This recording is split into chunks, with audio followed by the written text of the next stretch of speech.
I am going to talk about the so-called D School, the School of Design Thinking in Potsdam. It's a school that had the honor very recently to accompany the Vision Summit, and that was the first time that the Vision Summit was held in Potsdam, and we have very much focused on social entrepreneurship. I didn't bring many examples about that, but I'm going to give a brief presentation to familiarize you with an approach that has changed education a great deal already in Germany. In the US, this trend has been up and running for 5 years. We started in Germany 4 years ago, and I'm going to tell you what it's all about. I have a creative background myself. I'm a member of the MediaNet. I studied painting and graphics, but I focus very much on computer-generated pictures. For 13 years, I have been in charge of computer vision at the Film College in Potsdam, Babelsberg.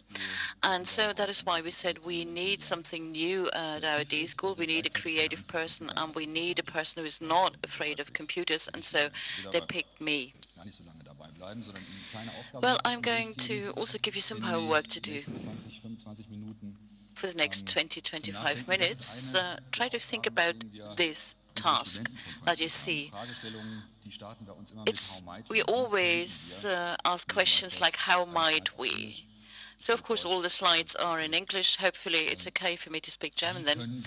But our traditional question is, how might we? And in that case, I would like to ask, how might we improve the consumer goods supply chain to the inner cities of the future, assuming that no cars are allowed to drive?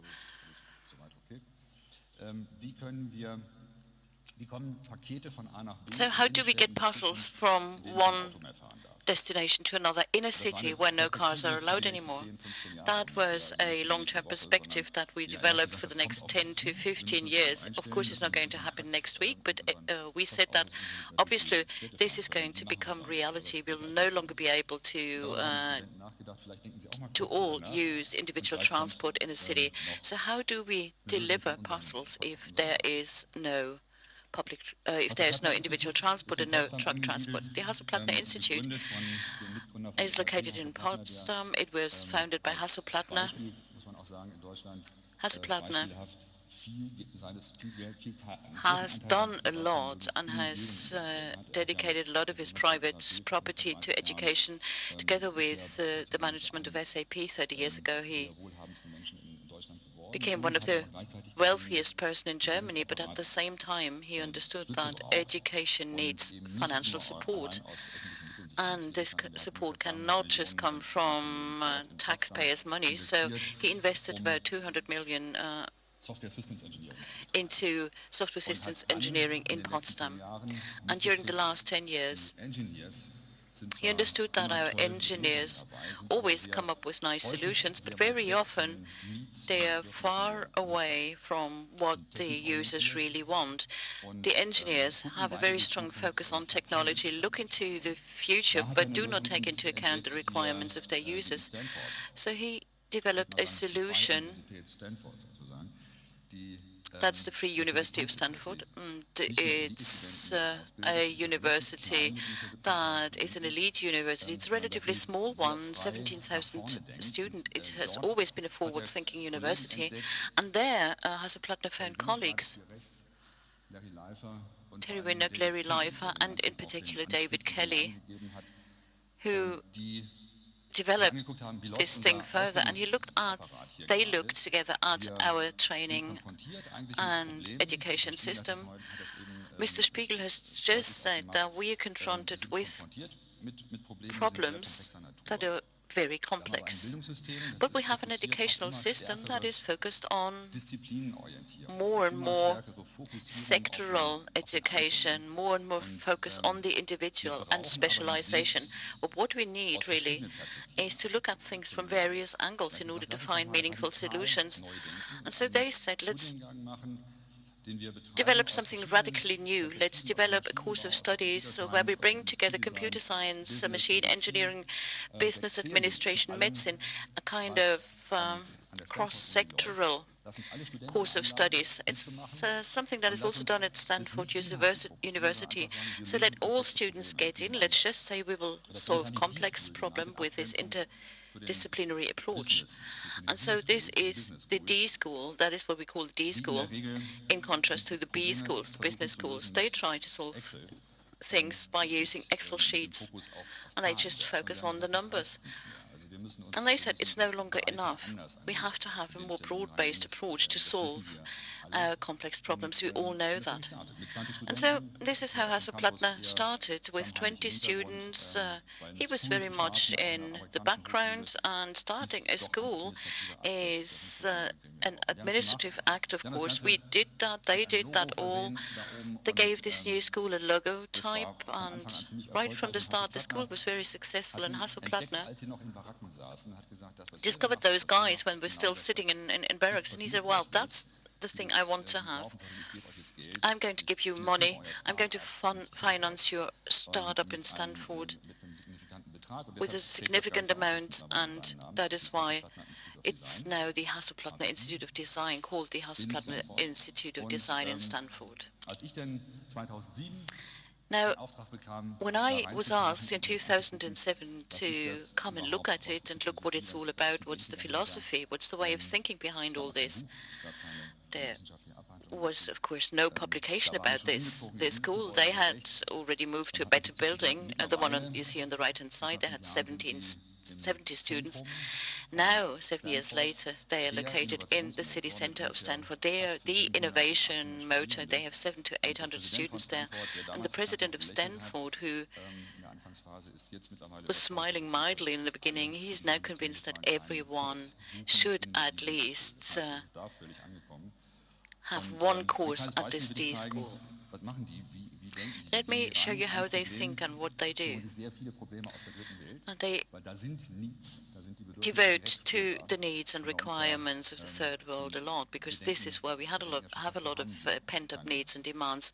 We in the West, we think, well, there's really no unfulfilled need anymore, but infant mortality is very high in the third world, and this type of incubator is very expensive and can only be found at very big hospitals, and of course not in doctor's surgery. And they thought about how to develop such an incubator at just a percentage of the cost.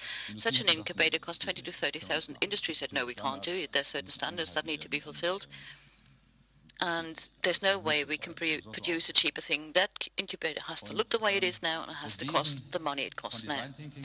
And the essence of design thinking is about thinking out of the box, rethinking things, and focusing on the real needs. What are the real needs? What's the essential thing? And all these apparatuses, it's very difficult even to see that there's a child inside.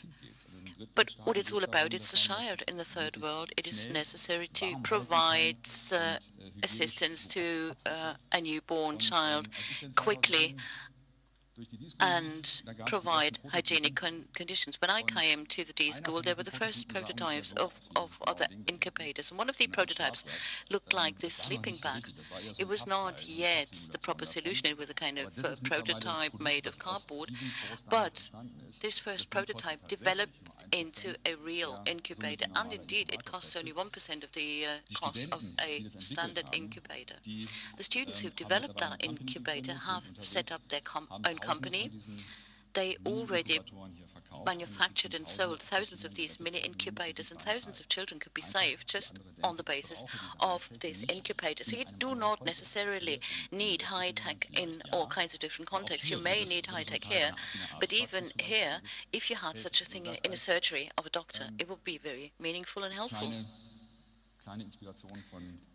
That much about the inspiration that Stanford provided. In Potsdam, we said, yes, we have the same philosophy. We are open for all disciplines. We will invite all students.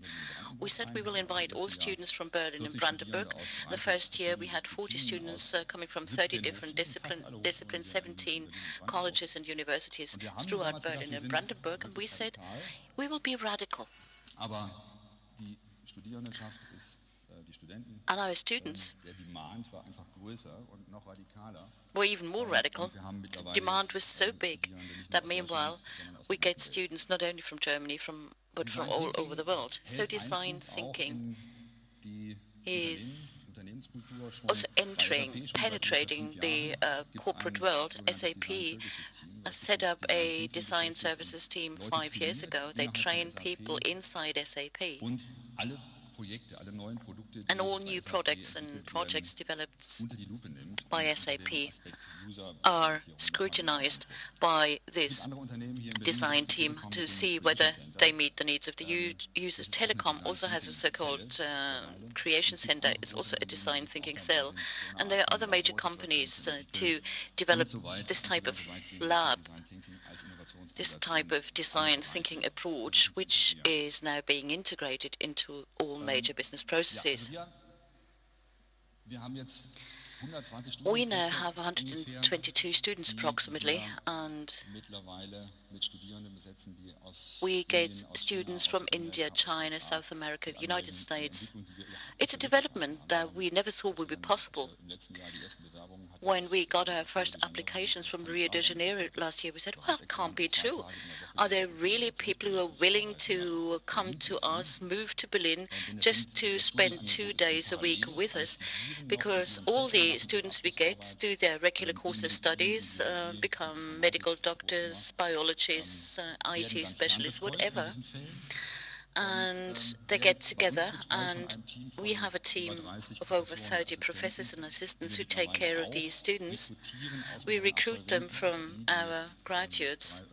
How does society, those students who have graduated from our design school will be recruited back in a way because they're the best teachers. It's similar to what Mrs. Hassfeld does in her Protestant school in Berlin.